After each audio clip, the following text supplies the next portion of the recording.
So hello guys, welcome back to the channel. In this video we'll cover this amazing lab. So simply click on start lab, and if you want to enable the CLI check my progress bar, check the video description. Now if you have any other query, the window open, just close it in incognito. Now just open the looker incognito window. Now from here we have to enter the credentials, so wait for the page to fully load. So finally it's loaded. Now let's come over here and just copy the details one by one. Just do it and click on this login. Now wait for the looker page to fully load. Once the page is fully loaded, it will look like this. Just enable the development mode so that we are able to modify the files. It will reload and you will see you are in development mode. Now from here, just click on this folders, my folders, and here you will see a sales report.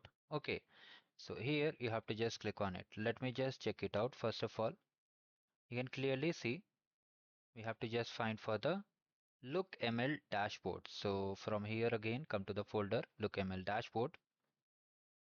And from here you can see the sales analytics. Just click on it. Wait for it to fully open.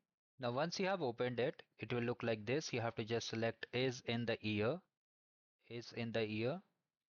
2022. Okay. Now just click on it and it will just update. Click on this update option. You can clearly see we have to update like this. Now this may take some time to populate, so you need to wait for it, and after that we'll be just checking the score. So just check the score. If you are able to get the score, you're done with the lab. Do not worry about it. You can clearly see the data has been uploaded. So this is the way we have to complete the lab. If you have any query, you can let me in the comment section. Do like the video and subscribe the channel. Have a great day ahead.